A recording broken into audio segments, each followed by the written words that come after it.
The governments of the world don't care if it's a fraud.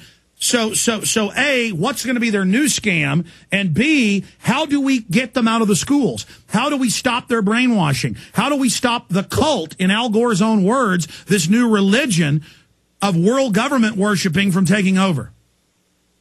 Well, first of all, I'm Schwarzenegger. He is an embarrassment to science.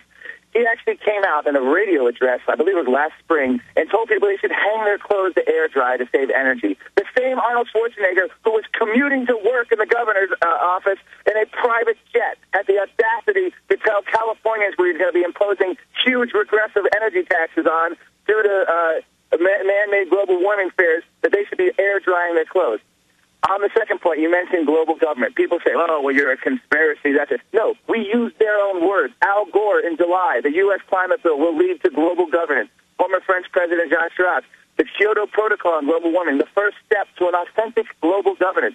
Ban Ki-moon just said we need equitable global governance in the next climate bill. Those are their words, their quotes, their exact words. Timothy Wirth, the former Democrat senator from Colorado, said it best.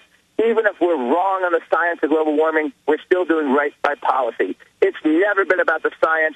This is a manufactured issue all about politics and an ideology and environmental agenda. You asked me what the next eco-scare. In the first Earth Day, there were fears of global cooling. You had fears of overpopulation, resource scarcity, famine, the oceans turning into a black goo, the Amazon rainforest disappearing. Well, guess what? Right now, people sense that this issue is slipping away from them.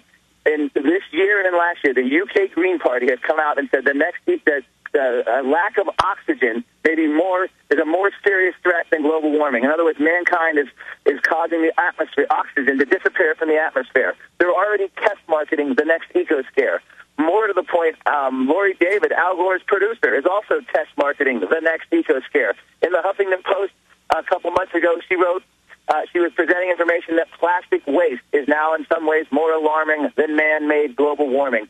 They sense it. They're afraid. Today, on Climate Depot, my website, the head of the UN climate panel, Rajendra Pachauri, who, by the way, I debated at a UN conference in 2006 in Kenya and was so sure of himself that every scientist agreed with him, he is now saying that sustainable living is a, quote, larger problem than man-made global warming. All right, let me stop you. you. The head of the UN is now throwing global warming under the bus. That's how bad it's become. All right, let me throw this out. You didn't mention, because there's so many, last week the new EU President Van Rompuy, and we have the clip. In fact, cue it up if we have time. We'll see if we hold over one more second. We probably have to go get that plane. Van Rompuy said the key to world government is the Copenhagen global tax to have global governance. So they're admitting that the heart of their global government tax to these EU bureaucrats and to the Madoffs and to the Kinleys and the Al Gores and the George Soroses, who all own the climate trading companies, they're admitting that the heart of their takeover is this system. And it's just amazing to see this happening and amazing to see this coming out in the open. You say there's a rout happening. I agree, as even the big socialist Monbiot in England, the big cause celeb socialist, comes out and says, okay, we got to back away from this. As it implodes, shouldn't we see criminal investigations? Because this is a group trying to cut off resources, trying to, quote, bankrupt the coal companies that would double power prices conservatively in the U.S., as you know, 51% of our power from coal. This is a group that would impoverish and hurt our poorest people, that it would destroy. Top scientists have said it would kill at least 1 billion people in the next decade in the third world if this was implemented. These are real numbers. Isn't this genocide? We have John P. Holdren writing Eco-Science, the textbook, calling for world population reduction, one-child policies, a planetary regime to enforce it. And now it's come out in the Canadian Free Press. They read the emails. John P. Holdren, White House science czar, is in there saying, ladies and gentlemen, that they need to basically persecute and make fun of people and to shut down debate. So the White House science czar is involved in this. What's your take on that? Yes, it's the same White House science czar who in 1971 warned of man-made global cooling.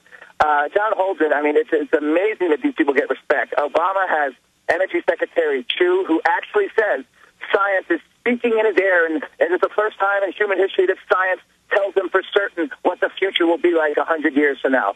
Well, Mr. Energy Secretary Chu, you should have a deck of tarot cards on a boardwalk dispensing such nonsense. It does not surprise me at all. These are committed ideological believers in a political movement. And just so your listeners think that there's science, I mean, here's Reed Bryson, the father of climatology, who just died last year, was active to the day he died, said you could go outside and spit and have the same effect as doubling CO2 in the atmosphere. And what we're finding in the peer-reviewed studies, in the real-world data analysis, away from the cloistered world of the UN, is that there are hundreds of factors influencing global climate. Everything from tilt of the Earth's axis, to clouds, to volcanic eruptions, to water, the sun, vapor, to methane, ocean cycles, the sun, the solar system.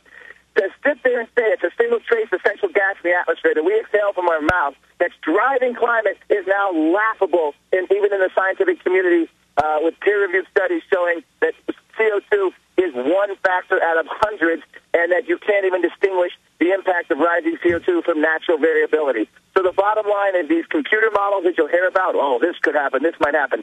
Ivy League scientists reviewed this, the premier forecasting expert, Scott Armstrong, and said these climate models used by the UN violate the basic principles of forecasting. But Mark, as you know, it's not just the internal emails saying persecute other scientists, get their funding cut, which is racketeering. It's not just how they admit in the emails they're manipulating the data and the world's really getting colder. Now the actual code has code messages to programmers saying, here's how you cook the data. The very code. Programmers have now gone in to the code that was leaked. It's written for fraud. They're caught red-handed. What they're finding, and this is a quote from my website, the data handling that the UN was relying on was, quote, completely out of control. Quote, they fudged so much that nothing that came out had any believability. They talk openly about using tricks and statistical things and manipulating data. This is just beginning. This is the death of 1,000 cuts. This was a carcass, man-made global warming, that was already dead before this scandal. But there are other hoaxes they got away with. Will they get away with this hoax, or will it finally fully bring them down? It will not get away. Then I'll tell you what, this is like the end of every Scooby-Doo episode. After being needlessly scared by Ghost and Goblin, they pull the mask off. They see who the man behind the curtain was, and he always inevitably says, I would have got away with it without you meddling kids. Well, the UN is probably saying right now, we would have got away with it without those meddling skeptics. Mark, stay there. I want to say something to you during the break. Stay there. We'll be right back.